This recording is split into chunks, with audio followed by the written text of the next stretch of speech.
하나님께서 다윗을 사울의 차기 왕으로 이렇게 세우실 때 그것을 뽑으셨던 그 기준은 다른 것이 아니었습니다. 다윗의 마음의 중심을 보시고 다윗을 택하셨다라고 우리가 알고 있습니다.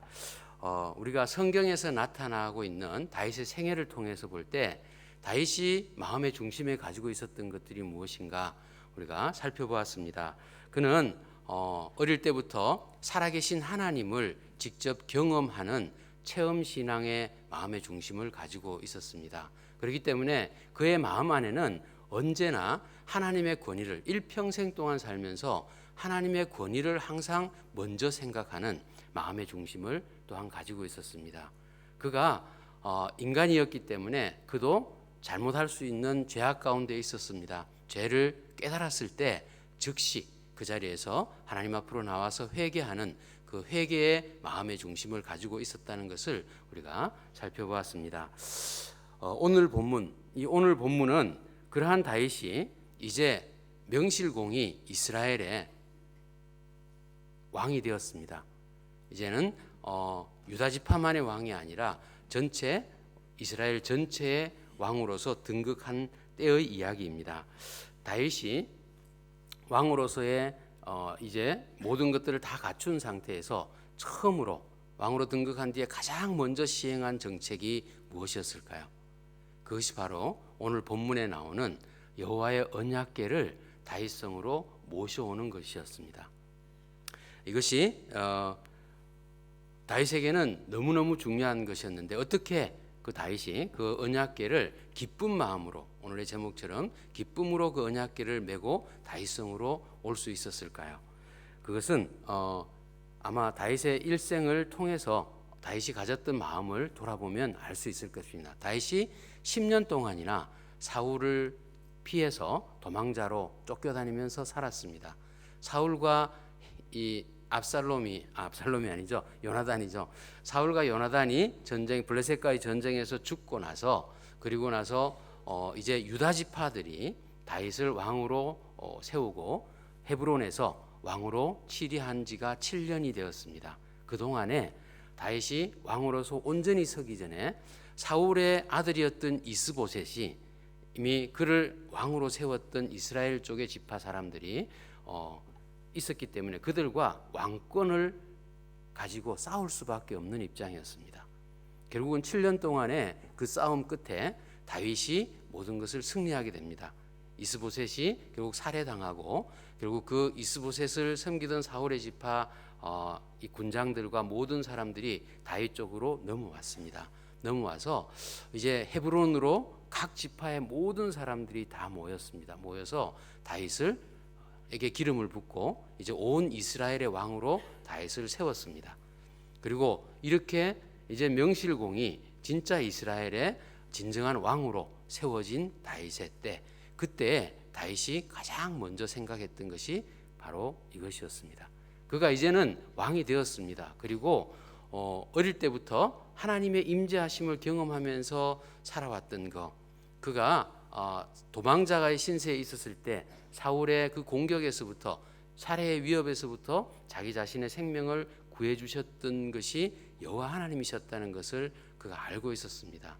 그가 골리앗을 물리칠 때뿐만이 아니라 블레셋과의 전쟁, 어떤 전쟁에도 나갈 때마다 여호와 하나님께 하나님 이 전쟁을 저에게 붙이시겠습니까? 물어보고 나가서 응답받고 승리했던 그 경험을 가지고 있었습니다.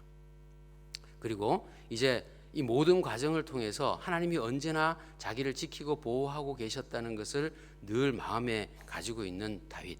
그 다윗은 자기가 국가를 다스리는 왕이 되었지만, 비록 자기가 왕이 되었지만 이 나라의 진짜 통치권자는 하나님이시다라는 그 마음을 가지고 있었습니다. 그것을 이제 왕으로서 어떻게 나라를 다스리는 기준을 세워갈 것인가, 그것을 생각하지 않을 수 없었습니다. 그 일을 바르게 시행하기 위해서 다윗이 택한 방법은 70년 동안이나 저 외진 곳에서 보관되고 관심의 밖에 벗어나 있었던 여호와의 언약궤, 그 언약궤를 다윗성으로 이렇게 모셔오는 일이었습니다. 오늘 그 다윗성으로 언약궤를 옮겨오는 그 운반의 과정을 통해서 예배자로서 다윗이 어떻게 은혜를 받고 그 일을 이루어 갔는지 그것을 우리도 함께 누리는 시간이 되었으면 좋겠습니다.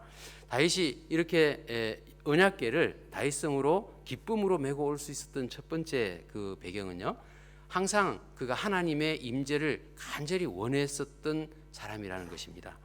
1절에 보면은요, 1절에 보면 다윗이 1절을 좀 띄워주시면요, 이스라엘에서 뽑은 무리 3만 명을 다시 모으고라고 시작을 합니다. 본문에서 헤브론에서 이스라엘 백성들이 다윗을 왕으로 세우기 위해서 모든 지파가 다 나왔습니다.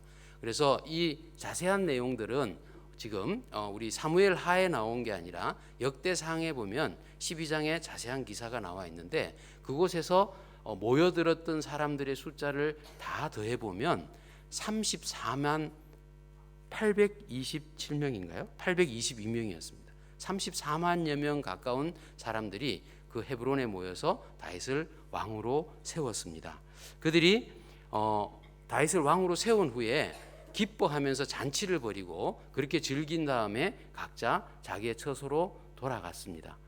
그리고 바로 이때 이 사무엘하에서 시작하는 1절에서 3만 명을 다시 모았다라는 그 때가 바로 이들이 왕으로 세운 후에 다 흩어져서 돌아간 다음 다윗이 다시금 3만 명이라는 군대를 불러 모았습니다. 왜 그랬을까요? 그 의미는 역대상 13장 1절에서 4절에 나오는데요. 그 내용을 보면 이런 말씀이 있습니다. 다윗이 천부장과 백부장 그리고 모든 지휘관들, 지휘자 되는 사람들을 다 한자리에 모으고 그리고 자신의 입장을 설명을 합니다. 그리고 왜 언약궤를 우리 이곳으로 모셔와야 되는지, 왜 이곳으로 함께 가지고 와야 되는지에 대한 입장을 설명을 합니다. 다윗이 이제 왕이 되었기 때문에 통수권자이고 권력을 가졌기 때문에 일방적으로 명령하는 스타일로 하지 않았습니다. 그는 모든 지도자들을 다 함께 모으고 함께 상의했습니다. 우리가 신정국가입니다. 내가 왕이 되었지만 우리 이스라엘을 다스리는 분은 하나님이십니다. 그렇기 때문에 하나님의 임재를 상징하는 여호와의 언약궤를 우리가 모시고 와야 됩니다. 그리고 그 지도자들의 동의를 구합니다. 그 동의를 구한 후에 그들이 좋게 여겼을 때 모든 지파에게 다시 연락을 해서 그 각 지파의 대표들을 다 불러 모았습니다. 뽑아서 모은 인원이 3만 명이라는 것입니다. 그리고 그 3만 명을 데리고 철저하게 준비를 합니다. 새 수레를 준비를 하고 그들을 통해서 성가대를 조직합니다. 찬양 팀들을 꾸렸습니다. 그리고 그들을 데리고 다윗이 바알레 유다로 향하여 갔다라고 본문은 이야기합니다.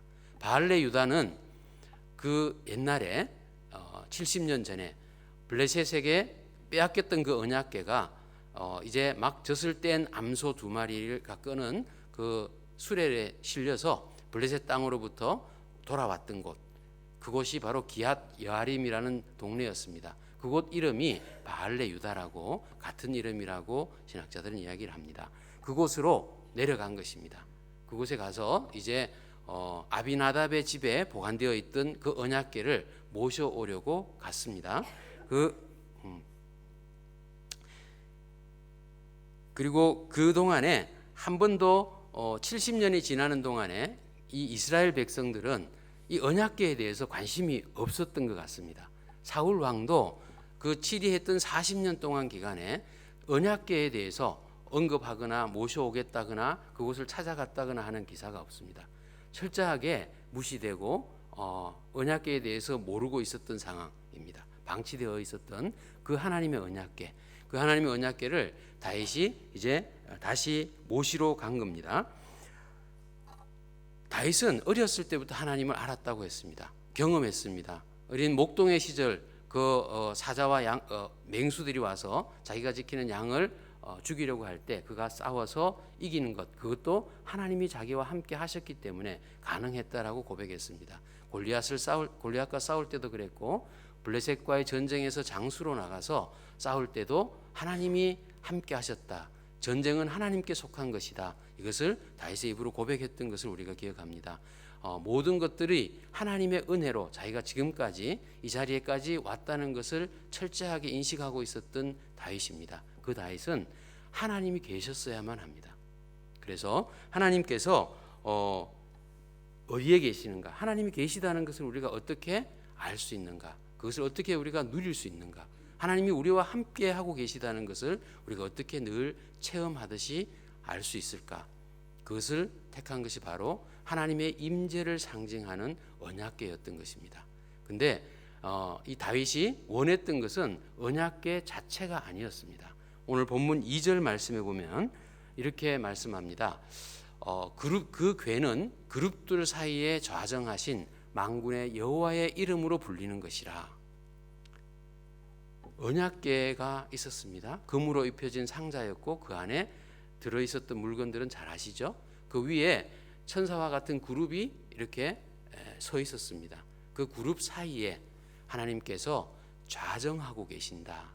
그 의미는 그 언약궤가 비록 조형물이고 상징이지만 하나님께서 그곳에 내가 함께 있겠다라고 약속하신 그 약속을 다윗이 기억하는 겁니다. 다윗은 언약궤를 보지 못했습니다. 그렇지 않겠습니까? 다윗의 나이를 생각해 보면 언약궤는 이미 70년 전에 빼앗겼다가 그 기아림으로 가 있었습니다.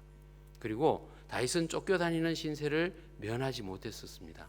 누구도 이곳에 대해서 자세하게 설명해 주는 사람이 없었습니다. 그 당시에 이 이스라엘의 마지막 사사이면서 선지자였던 사무엘 선지자가 그 도중에 죽었기 때문에 더 이상 이 다윗 왕도 율법에 대한 것들을 배울 수 있는 통로가 없었습니다. 그래서 어쨌든 자기가 가지고 있는 신앙, 체험 신앙, 믿음 신앙을 가지고 하나님만을 바라보는 그 모습으로 지금까지 나와왔습니다. 그리고 이제는 그 여호와의 임재하심을 우리가 경험할 수 있는 언약궤를 모시고 이제 이 나라가 시작될 때 하나님이 다스리는 나라가 되기를 바랐던 겁니다. 그리고 모든 백성들이 그 일을 하는데 함께 동참하고 함께 이루어갈 수 있도록 그 일들을 이끌어 갔던 것이죠. 우리가 다윗이 이렇게 했던 것처럼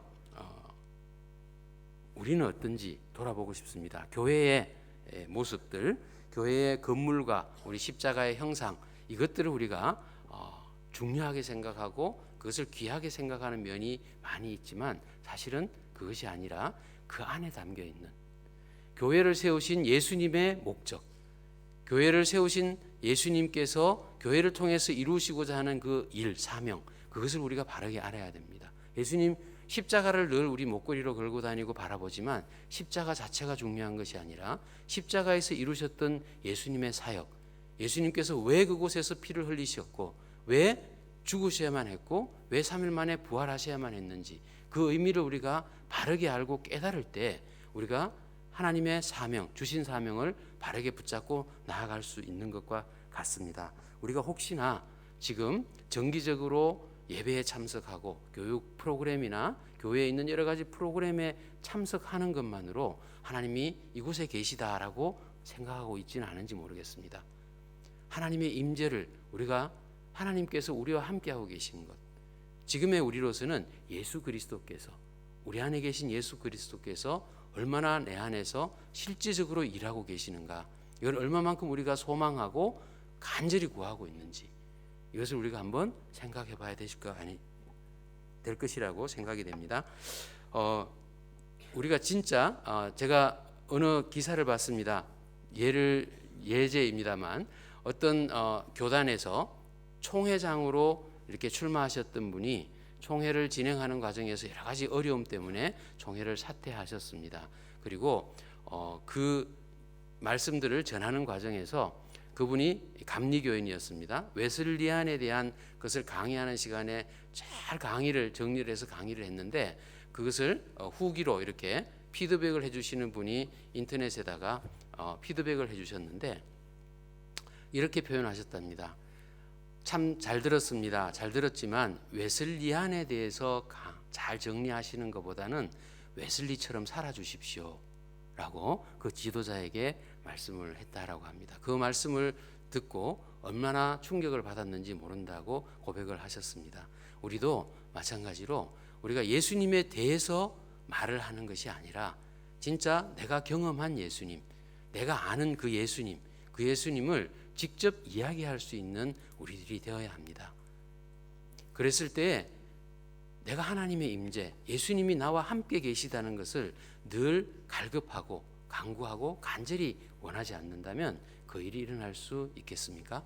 우리 안에서 늘 예수님을 사모하고 예수님이 나와 함께 계시고 내가 어떤 일을 할 때든지 내 삶 가운데서 무슨 일이 있든지 예수님의 말씀이 내 안에서 생각나고 깨달아지는 성령의 조명하심이 내 안에서 늘 있을 때 우리가 하나님의 임재하심을 경험하는 다윗과 같은 믿음을 가지게 될 것입니다. 네, 두 번째로는 다윗이 이 언약궤를 잘 가지고 올 수 있었던, 기쁨으로 가지고 올 수 있었던 배경에 율법의 무지함에 대한 하나님의 진노를 체험했었습니다. 다윗도 제사장들도 그다음에 이스라엘의 장로들도 모두가 그곳에 있었던 모든 이스라엘의 지도자들이 율법을 제대로 알지 못했습니다. 70년이 지났기 때문에 이미 세대가 바뀌고 그것에 대해서 공부할 수 있고 알려주는 사람이 없었던 것이겠죠. 아무도 없었습니다. 그들은 그 방치되어 있는 동안에 배울 수가 없었기 때문에 그들이 취한 방법은 이거였습니다. 블레셋 사람들이 자기들이 우상을 옮길 때 썼던 그 방법, 그래서 언약궤를 다시 이스라엘 쪽으로 돌려보낼 때 그들이 사용하였던 방법, 수레에다가 언약궤를 실어서 소에 메어서 보내는 것이었습니다. 그들은 하나님의 백성이 아니었기 때문에 하나님께서는 그 방법을 그대로 인정해 주셨습니다. 막 젖을 땐 암소였습니다. 새끼들을 놔둔 암소였습니다. 그 한 마리도 아니고 두 마리가 수레를 끌고 베스메스로 향하여 가게 했을 때 그 젖소들이 하나님의 뜻에 따라 돌아가지도 않고 날뛰지도 않고 끝까지 베스메스로 가서 그들이 결국 거기에서 잡혀서 제물이 되었던 것을 우리가 기억합니다. 그래서 다윗과 이스라엘 장로들이 그렇게 그 방법을 씁니다. 잘못된 방법이었습니다. 그런데도 그들은 최선을 다했습니다. 그냥 쓰던 수레를 가져가지 않았습니다. 새 수레를 장만했습니다. 깨끗하고 튼튼한 수레를 새로 만들었습니다. 그리고 사람들을 모아서 성가대를 조직했습니다. 찬양팀들을 모든 악기를 동원해서 찬양팀을 조직했습니다. 그리고 그들이 가서 아비나답의 집을 갔습니다. 그리고 언약궤를 수레에 싣고 모셔 나왔습니다. 근데 그곳에서 그 언약궤를 지키고 있었던 사람들, 그 사람이 아비나답의 아들이라고 표현되어 있지만 히브리의 원어상으로 의미로 봤을 때는 아비나답의 아들 엘리에셀에게 이미 그 관리를 맡겼다는 것을 우리가 성경에서 보았기 때문에 우사와 아연은 아마 아비나답의 손자가 되었을 것이다라고 신학자들은 이야기합니다. 그들이 늘 언약궤를 지켰습니다.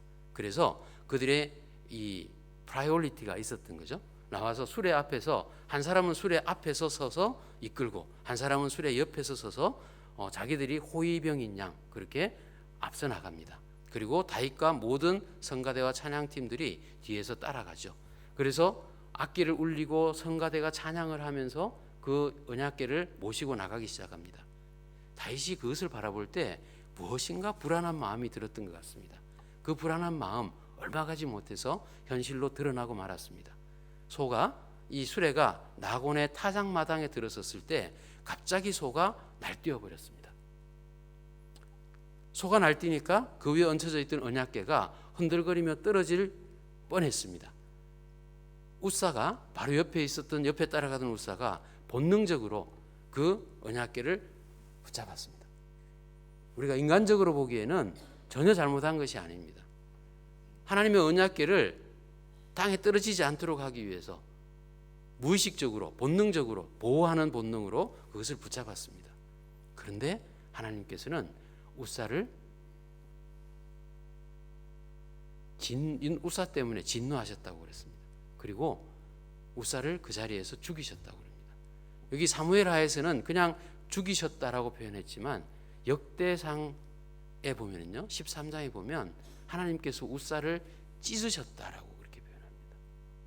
하나님의 진노가 얼마나 크셨으면 그 우사가 잘못한 것도 아닌 것 같은데 하나님이 찢으셨다고요.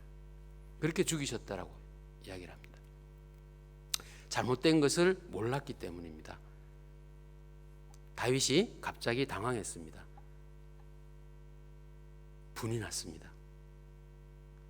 분이 났다라고 성경에서 표현합니다. 왜 그랬을까요? 지금 이 상황을 봤을 때 분명히 하나님이 기뻐하시는 일이 아니다라는 것이 명백히 드러난 겁니다. 하나님의 언약궤를 모시고 가려고 기쁨으로 사람들을 모아서 함께 왔는데 하나님이 기뻐하지 않는다니요.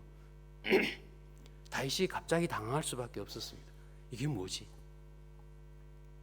갑자기 속에서 분이 막 일어나기 시작했습니다. 도대체 그동안 어떤 일을 하든지 간에 하나님께 묻고 답을 받아서 했던 그 다윗이 하나님의 이 분노하심, 이 진노하심을 예상하지 못했고 감당하지 못했습니다.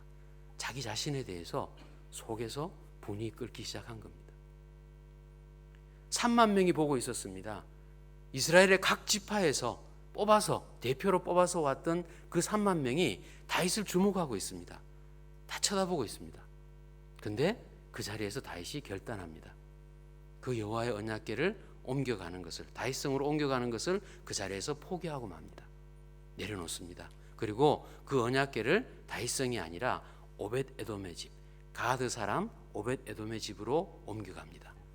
오벳에돔이 저희 집으로 모시지요라고 자원했는지 아니면 다윗 왕이 야 거기 좀 갖다 놔야겠으니까 가자라고 했는지는 성경에 기록하지 않았으니까 저희들이 정확하게 모릅니다. 하지만 어찌되었든 그 언약궤가 오벳에돔의 집으로 옮겨가서 3개월 동안을 있게 됩니다.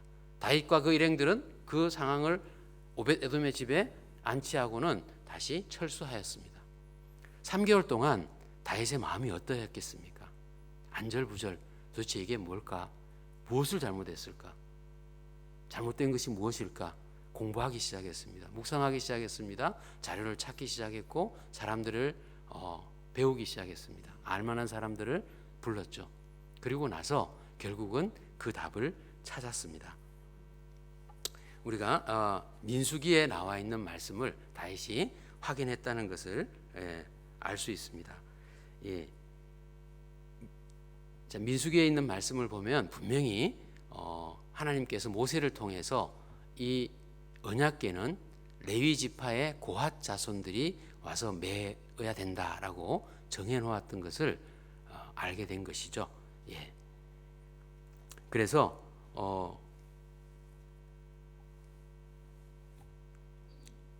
다윗이 그것을 알기 전에 이렇게 포기하고 온 그 시간들, 그 언약궤를 통해서 이스라엘이 신정국가가 됨을 드러나기를 바랬던 그가 그 운송 계획을 중단하고 왔을 때 참 황당했었을 겁니다. 그리고 자기는 최선을 다했는데도 그 모습이 되었을 때 그 다윗이 느꼈을 그 황망함은 우리가 상상할 수 있을 것 같습니다. 다윗은 겉으로 보기에는 완벽한 프로젝트를 준비했었습니다. 그리고 준비하는 과정도 철저했었습니다. 잘 준비되었습니다. 그러나 결과적으로 그 프로젝트는 실패한 것이 된 거죠. 그리고 그 실패의 원인은 바로 하나님의 참된 뜻, 하나님의 율법을 몰랐던 무지에서부터 출발한 것이었습니다. 그것 때문에 이 프로젝트는 실패로 끝나고 말았습니다.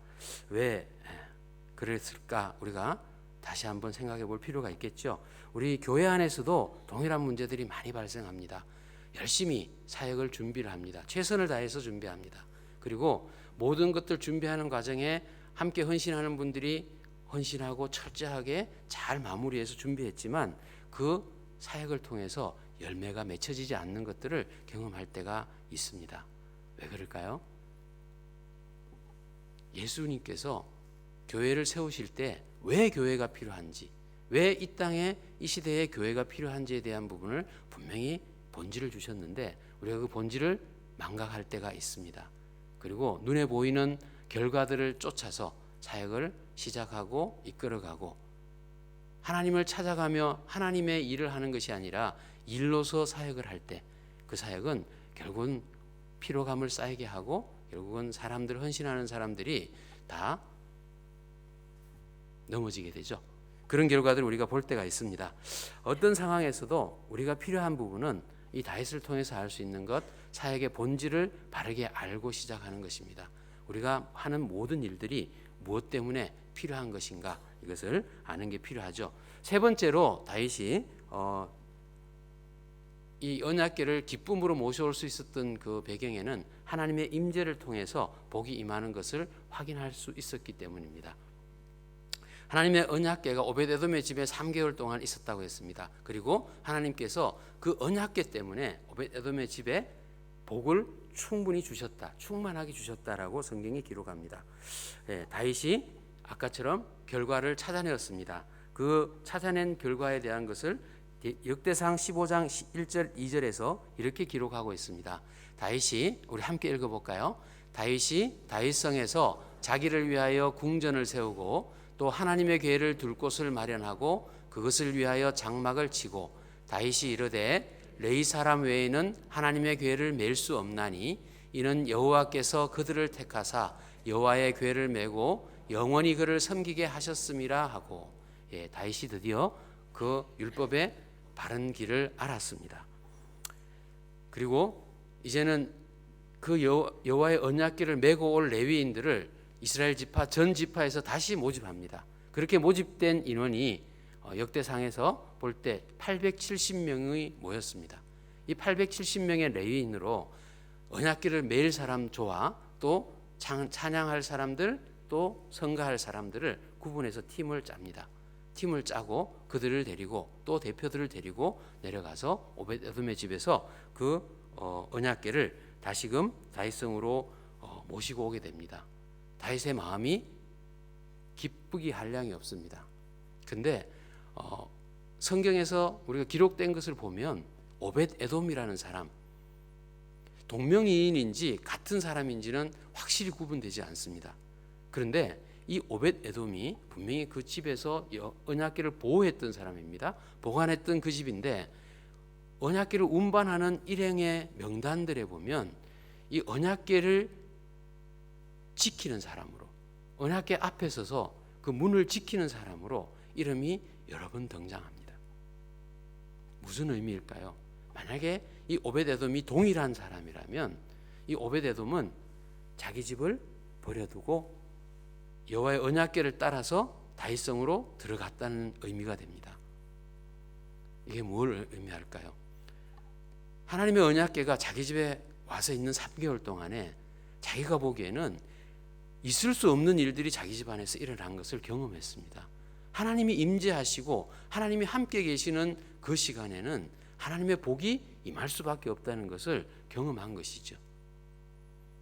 언약궤가 다윗성으로 옮겨간다고 할 때 그는 가감없이 자기의 모든 것들을 내려놓고 언약궤를 옮기는 그 운반 대열에, 그도 레위인이었기 때문에 가능했습니다. 참가했다고 볼 수 있겠죠. 그리고 그를 따라갑니다. 여호와의 임재를 경험하고 예수님이 나와 함께 계시고 나의 삶에 간섭하시고 나를 이끌어가고 계신다는 것을 경험하고 체험한 사람들은 자신의 일상적인 사적인 모든 것들을 내려놓고 주님의 길을, 고난의 길이라도 따라갑니다. 그것을 분명히 이 사실을 통해서 말씀하고 있는 것이죠. 그거와 마찬가지로 또 이 두 번째 언약궤를 옮겨가는 그 시간에 다윗 왕의 겸손함을 또한 우리가 볼 수 있습니다. 다윗 왕이 이제 두 번째 언약궤를 옮겨갈 때 그의 의상을 표현한 말씀이 오늘 본문에서 나왔습니다. 그때 다윗이 배 에봇을 입었더라라고 기록하고 있습니다. 배 에봇이라는 것이, 에봇은 원래 제사장들이 제사 드릴 때 입는 옷이었습니다.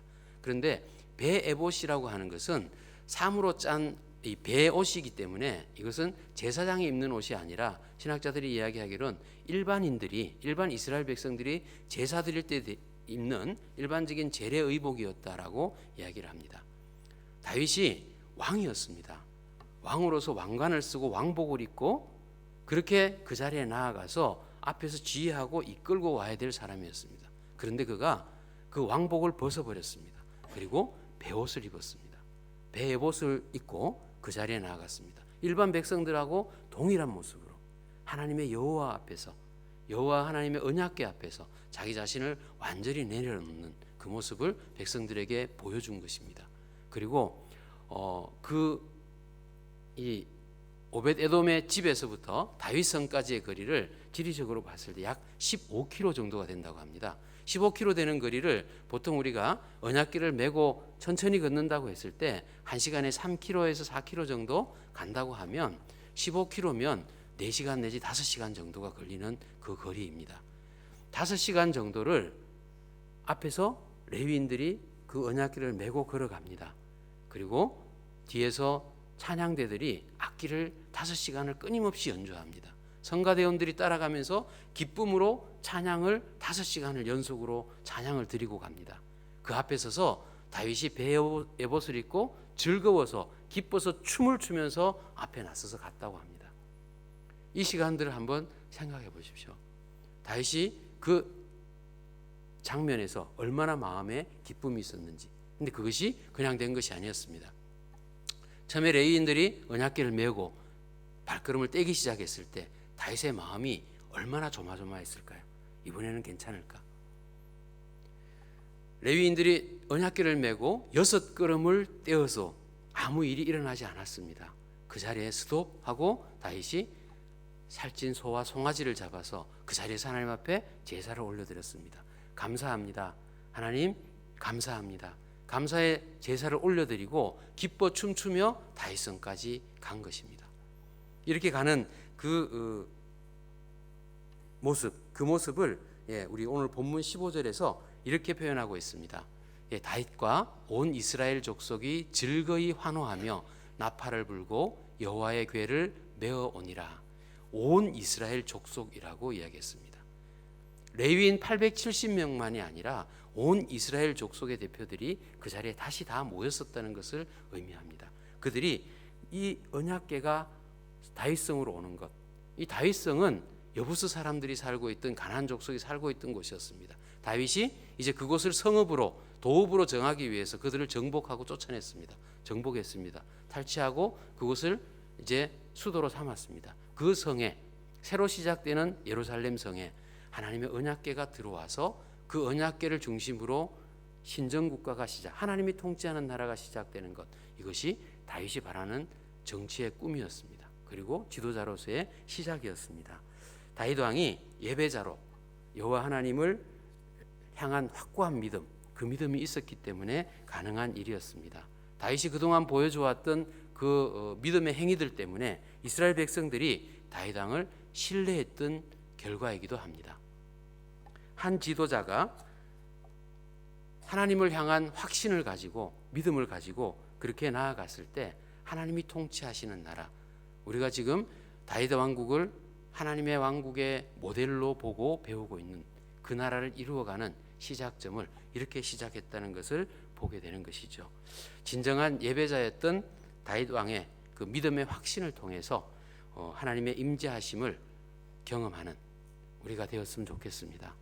오늘 우리가 십자가에서 죽으셨다가 3일 만에 부활하셔서 우리를 구원해 주신 예수 그리스도, 그 예수 그리스도의 임재하심을 우리는 구해야 합니다.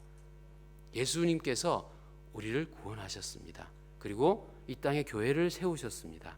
그리고 우리 안에 성령 하나님을 보내주셨습니다. 우리가 어떤 삶을 살든지 어떤 환경 가운데 있든지 어떤 조건을 만나든지 간에 그 상황에서 예수님이 하신 말씀이 생각나고 깨달아지는 성령의 조명하심이 예수님이 우리와 함께 하신다, 우리에게 임재하고 계신다라는 그 증거가 되기를 주님의 이름으로 축복합니다. 우리가 그 마음을 가지고 우리 하나님 앞에 우리 자신의 믿음과 신앙을 놓고 기도하는 시간이 되기를 원합니다. 제가 먼저 기도하겠습니다. 하나님 아버지, 은혜를 감사합니다. 오늘 다윗이 이스라엘의 왕으로 통합된